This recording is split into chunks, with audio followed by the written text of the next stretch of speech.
I'm Kate Bowler, and this is Everything Happens. This summer, we're re-airing episodes from our show that make me so happy, that bring me joy, or in this case, so much comfort.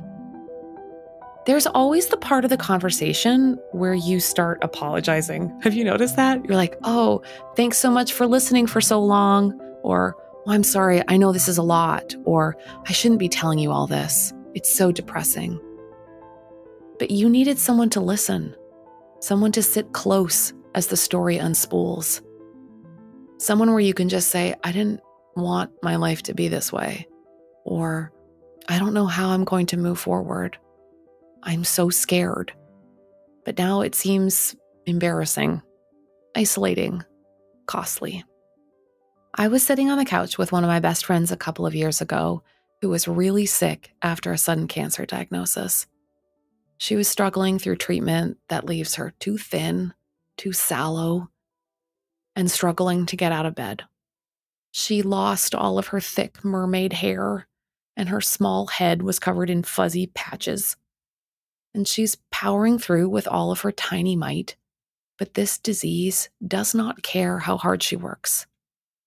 She tries to change the subject, not for her, but for me. Cancer is a living death, and she wants to spare me. And I can see it in her giant Disney eyes. That she is starting to believe that it's too much. That she is too much. That she is the bad thing. Back in 2020, I spoke to writer Suleika Jaouad about that feeling. One we both know really well. At 22 years old, Suleika was diagnosed with leukemia. She endured year after year after year of intense chemotherapy and a brutal and isolating bone marrow transplant. Out of that experience, she wrote a gorgeous memoir about her experience living between the world of the sick and the world of the well. And it was an instant bestseller. It's called Between Two Kingdoms. And if you haven't read it, you must. Suleika is our people. When we had that conversation, she was kind of in the good place. But since, Suleika has had to go back into the world of the sick. She has endured another round of treatment for leukemia. She has known isolation. She has struggled against fear. But she has also known so much happiness. She married the insanely talented John Baptiste, and together they produced a documentary called American Symphony about his musical career, her illness, and the ways they move together in creativity and in love. It is on Netflix, and you really have to watch it. It's so gorgeous. So that's our conversation today. We're going to talk about the toll that illness takes on those around us, and then the boomerang effect that has on our own suffering. That kind of weird tension where we want so badly for the people we love to support us, but we also want to shield them from the pain at the same time. This is a beautiful, terrible kind of love. So without further ado, the wonderful, the thoughtful Suleika. You write with such gorgeous candor about the ugly feelings around feeling robbed, feeling like you want to be someone who's easy to love, easy to care for, and then feeling tremendous resentment and fear and frustration, especially inside of a relationship in which a boyfriend then becomes a caregiver. I don't hear a lot of wonderfully, like the unromantic parts of that. And so I'm just so glad that you're honest about that, because we have a lot of beautiful caregivers in this who listen to this podcast. And I think there's so much pressure for both parties to feel like there is a Hallmark version of that dynamic. And you're really clear that like there is always a lot going on in that dyad. Yeah, I don't think there is ever a Hallmark version of any life. And, we all feel that pressure in this kind of Instagram world where we're made to feel like we have to kind of put forth our most beautiful, shiny, curated moments. And I think the same is true when you're writing memoir. it's hard to go to those places, even if that's what you set out to do, which is exactly what I did. And the reason that felt important to me is that, there's so many things about illness that feel profoundly isolating and lonely. But for me, the things that made me feel especially lonely were those aspects of illness that aren't palatable, that aren't what you thought they would be, that feel unsavory or ugly or shameful. And to me, shame is like the most isolating state that any of us can exist in. And I wanted to give ink to those things, to show, those beautiful moments that can arise when you're in the midst of a reckoning, but also to show the way that it can fracture relationships, the incredible burdens and stresses that it can place on our psyches, on our bodies, on our friendships, on our loved ones, and to kind of really show all of it. And I had this Post-it note above my desk when I was writing the book, and it said, if you want to write a good book, write what you don't want others to know about you. And then it said, if you want to write a great book, write what you don't want to know about yourself. That is so good. Yeah. And I don't know about you, but my first drafts are always full of lies. Oh, totally. Yeah. I'm like I'm very knowing, just very wise, or. Yeah, you're a sage on a mountaintop. It's so weird, but people just come to ask me for advice. And that's what that book is for, is just to show them the way. I found it the hardest to write about the incredible resentment that I felt after it wasn't a crisis anymore. Mm-hmm. And that the ugliness of just trying to survive and feeling like everybody else was living on another planet, or didn't understand the isolation and the frustration, and feeling trapped inside of the gratitude script that you describe.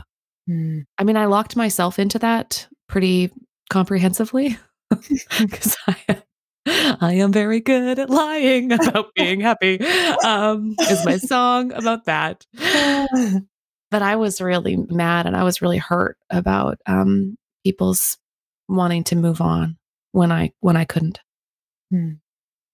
I so get that. There's this way in which we can survive anything as long as we can see the horizon. Like, I've done a lot of reporting in correctional settings and prison settings.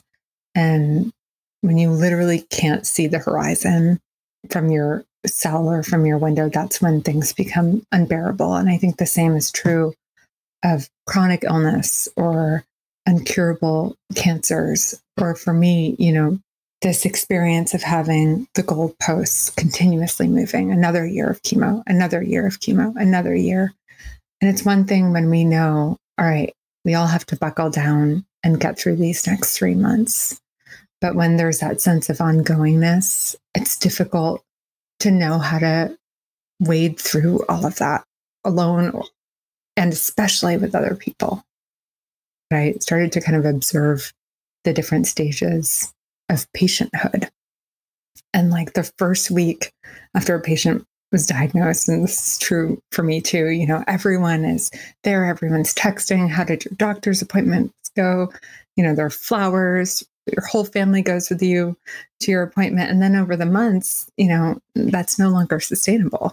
And when you're someone who's been sick for years, right, you don't have the cavalry surrounding you in the same way.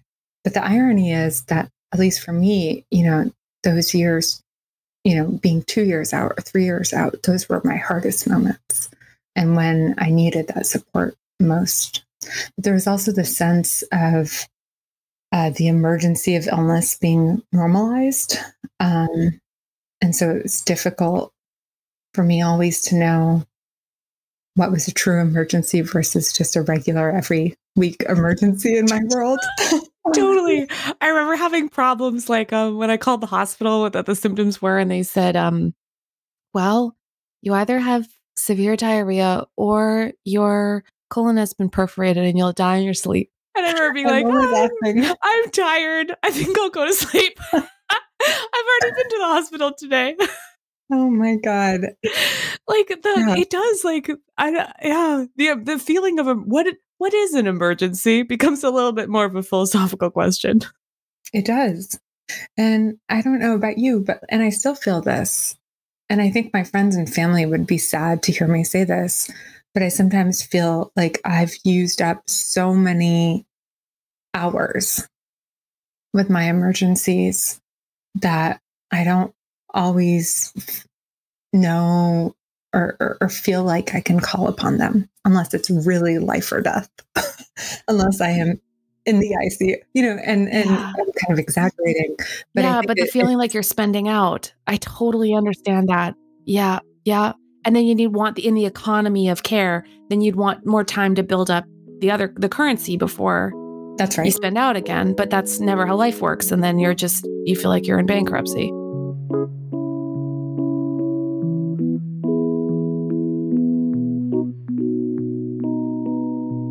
We're going to take a quick break. We'll be right back.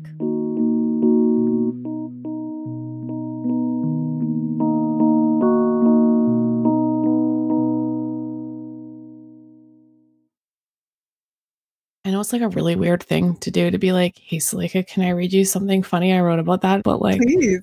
I was writing about this feeling and where people have already like assimilated the information of you being sick and they do really care about you, but that's not the same thing as them experiencing it as an like urgent in the same way. So I wrote, it's a strange fact that sometimes the people who love you most will be among the first to stop worrying about you. An inflexible optimism stands as a barrier between you. You will be fine. Anything to the contrary seems too difficult to communicate. Pain is simultaneously intimate and distant, intense and boring. And according to my rough calculations, any news, no matter how terrible, seems like old hat after about 3 months. Your leg spontaneously exploded? The polar bears are unionizing now? Oh, I heard that already. And I felt every word of that in my marrow. Yeah, we live in these economies of love, and we want so much to be the kind of person who can give back and who can be that reciprocal friend and, all those things. But especially when life is costing you so much, it's hard when you don't get to take a break. You're trapped in that body, in that bed, and you don't want it to cost them anything, but simultaneously you can't live without them being there. You described that so beautifully. I cried my way through those chapters. It was so real. Well, and I think, that sense of bankruptcy is such a confusing state to live in. There was a sense then and still now that I have that, like, whenever I'm well enough, whenever I have the energy, I have to be of service because I have been the recipient of so much care, so much time, so much attention, which I think is like, an attempt to right the balances. But it's also, when taken to an extreme, an unhealthy kind of state to exist in. It certainly makes it difficult to set boundaries or to say no. Yeah. But that's really something I've struggled to figure out, especially, as I've regained some of my health. And I wonder how you navigate that or if you feel that. Oh, I totally do the giant pendulum swing between guilt to overcompensation. Yeah. And for a while, it was mostly that I felt like I needed to maintain the relationship by being a professional updater. Mm-hmm. Because I was so grateful for their care. I felt like I sort of compensation owed them a lot of information. And that just became a weird way of knowing somebody. Yeah. Yeah.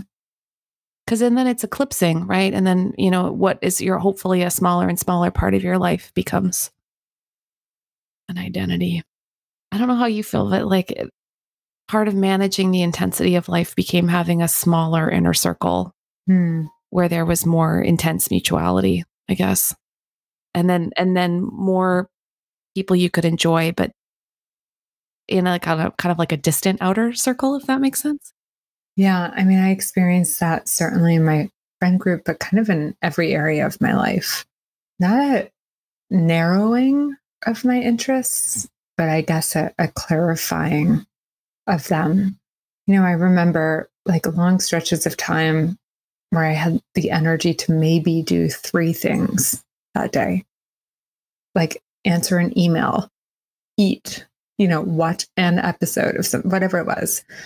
And there was a weird kind of centering and clarifying power that came with that when I knew I could only do 3 things and I had to get very specific about what I wanted to do or who I wanted to spend time with. And I think about that now that I have more than 3 things. Sometimes I kind of use it as like almost a thought exercise in the morning where I think to myself, if there were 3 things that I could do today, what would feel most meaningful, most important to me, most satiating and nourishing?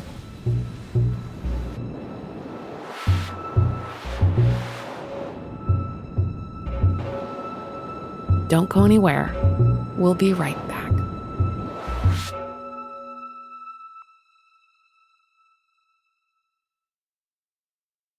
How have you been like wading through that resentment or making sense of it, if at all? No, totally. No, now I'm, because I think when you said that the years 2 or 3 after the illness were harder than that first year, that really resonated with me. I was very surprised to almost feel the aftershock of that to feel as strong as the initial diagnosis. So I think I was a little I was thrown off course by how, like, why am I more upset about this now than why is this changing my relationships more now than it did before? And part of it has been trying to accept that some people just can't or won't get it because they can't accept their own contingency. Is my trying not to be judgmental but very honest appraisal. Is they're just people, they live in a different world and I love them and I wish that we lived on the same planet, but we don't anymore. And I feel like I can participate in their lives, in the everydayness of their life, but there's like a big ontological divide. I don't know. And I've been kind of grieving that, I guess. There are people who really know their befores and afters. There are people who are really careful with their hope. And then there are people who are wildly sloppy. And I am happy for them sometimes, most of the time, not all the time. Yeah. Yeah. I mean, I think these experiences have a way of dividing our worldview into 2 camps, those who get it and those who don't. And when you're in the camp of those who get it, like you have this shared understanding that when the ceiling caves in on you, you no longer have the privilege of assuming structural stability. You're forever from that point forward going to be living along fault lines. But I think, one thing for me that I've kind of softened to is how people respond, how they show up or don't show up. I used to also think that humans fell into 2 camps, like those who showed up in moments of crisis and those who didn't. And the ones who didn't, I didn't want in my life. And I had this really humbling experience with my friend Max Ritvo, an incredible poet who I met in treatment. And we were part of a whole little friend group of, people in their 20s and 30s. We're all being treated at the same hospital. And we had a buddy system and we would hang out all the time. And it was just like such a beautiful crew. And by the time I finished treatment nearly 4 years later, only 3 of us, of 10 of us, were still alive. And a couple months after I finished treatment, while I was on this road trip that I took when I was recovering from all that, I got an email from my friend Max saying that his cancer was back, that there were no treatment possibilities, and essentially that he was going to die.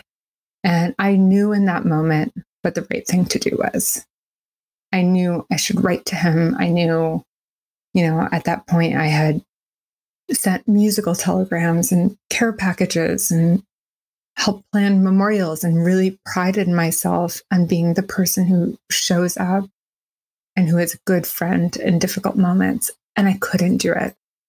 I had experienced so much loss and I couldn't bear the thought of losing him too. And I couldn't bring myself to write him an email. And a day passed, and then a couple days, and then a week, and 2 weeks. And it was horrifying because I'd been on the receiving end of that silence before. I know what a cruelty it is to be met with silence by someone who you expect to be the first to say, I love you, I'm here, let me walk your dog, I'm dropping off food, whatever it is. And I think what that taught me is that, there are certain people who don't show up because they're just a shitty friend and you don't need them in your life. But then there are times when someone can't show up, not because they don't want to, with like every fiber in their being, but because they're dealing with something that makes it difficult for them to be there for you in the way that they want to be. And it was such a sobering experience for me to be that person. And we did end up reconnecting, and he didn't let me off the hook very easily. It was not his style. And I, did get to be there for him in the end. But yeah, I think that has kind of shown me that there's a kind of murkier middle ground. Yeah. The perfect word for imagining what that needs is just is grace, I guess. Grace for them, that there is like some kind of space there. There's some kind of conflicting thing that just obstructs love, but that there's still enough love. Yeah. The other word that keeps coming up for me is mercy. I mean, I actually don't know what the definition of mercy is, but it feels like a cousin of forgiveness. Yeah. I think I struggle with that sometimes because every time I wanted to say that it's that it wasn't enough and that it hurt and that I would always hear, everyone's trying their best. And that always felt like kind of a blanket argument for a whole lot of variables that person can't possibly know. Maybe Lindsay isn't doing her best. Maybe we don't know that about Lindsay right now because, it's just something we say about strangers. But simultaneously, I do always want there to be like a bigger economy of love always happening where maybe we can't always be there for each other, but that there is like a pull in us to want to be the kind of person that pours into others and have others pour into us. And it just be this sort of endless giving up and needing. But man, I'm very uncharitable about myself for not being able to be like hyper productive or hyper grateful in times of tragedy. And I struggle with how much I'm allowed to feel hurt, when others don't do that for me. So I'll think more about this mercy. That's the story with Max and how he let you come back, like, and said, I noticed about your distance. I thought that was so like, what a perfect way of letting you feel the weight of it, but not letting it like stand between you. I thought that was a perfect friend move. What was beautiful about Max and that whole friend group is we would rant about, how frustrated we were, how hurt we were that someone hadn't showed up. And like, that was the right forum for all of that to come out.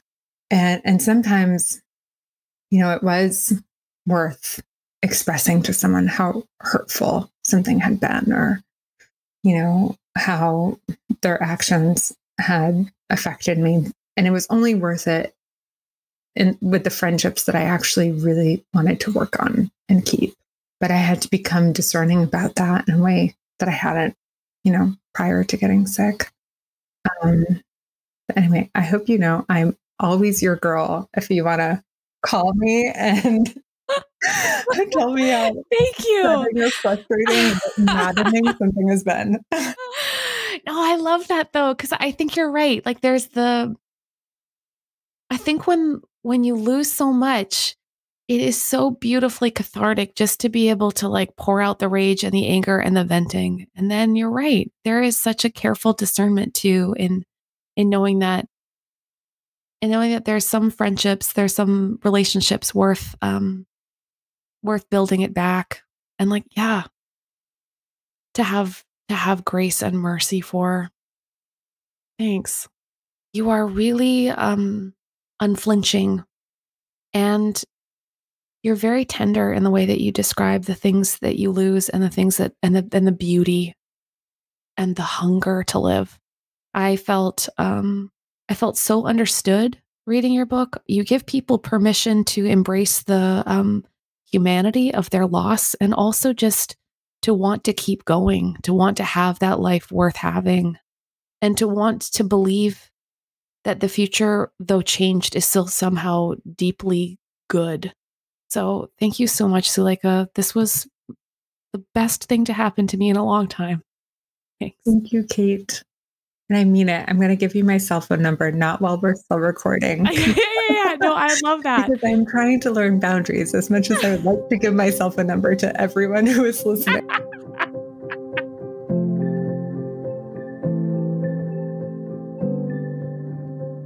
Seeing pain up close can give you an experience of awe. It's like seeing a garment turned inside out and all the rough seams are showing. You see someone's absolute humanity shine through all the pain. And that vulnerability makes them more, not less, beloved. We feel it when we see a baby being born or holding someone's hand as they pass from this life. The great mystery of the world is peeking through, and we get a glimpse. The German philosopher and theologian Rudolf Otto called it the numinous. We understand holiness and mystery and fear and humility in the same moment, and it is beautiful. I wish I'd known that when I was in pain, when I truly believed that I was the bad thing. But people's pain is not only a burden. It's an opportunity to scoot up close to the deepest parts of who we are and what comprises our humanity. Our positive thinking world might miss it, but our faith allows us to see that pain is not simply a sad story. There's nothing inherently embarrassing or shameful about it. We are not the bad thing. We are simply living our beautiful, terrible days. So here's a blessing for you who might feel like the bad thing. You are everyone's reminder of frailty, of life's cruelty. Your chronic pain or depression or regular scans remind those around you that life isn't as fair or easy as they hoped. Blessed are you who try to hide your humanity, who temper your complaints, who avoid mentioning your next appointment, who pretend you're doing better than you are to make reality a little more palatable for others. You who try and try and try to make yourself easier to love, easier to be around, easier to manage. But, dear one, blessed are you because you are not the bad thing. Your illness or grief or despair or addiction is not too much. It's just your humanity showing. And blessed are we who get to see it up close, who, despite our own fears and reminders of our finitude, get to hold your hand as you face each day with courage, as you face things you didn't choose. It is this kind of courageous living, the kind that shows us all the shabby edges, that we are so thankful to see up close. You, blessed one, remind us that life is so beautiful and life is so hard, and we feel lucky for the privilege to do life with you. No matter how difficult, no matter how messy, you are not the bad thing. You are a gift, and we love every bit of you.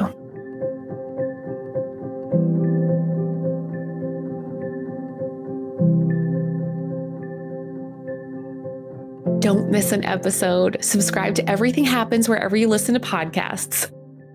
Today's episode was made possible by our partners, Lilly Endowment, the Duke Endowment, and Duke Divinity School, who support our Faith in Media project. We are so grateful for their generosity and investment in what we do. And of course, my perfect team, Jessica Ritchie, our executive producer, Harriet Putman, our associate producer, Keith Weston, our sound designer, and the rest of the Everything Happens crew who make this project so much fun. Dan Wells, AJ Walton, Mary Jo Clancy, JJ Dickinson, Lana Stewart, Kelly Dunlap, Aaron Lane, Jeb, and Sammy, thank you. This is Everything Happens with me, Kate Bowler.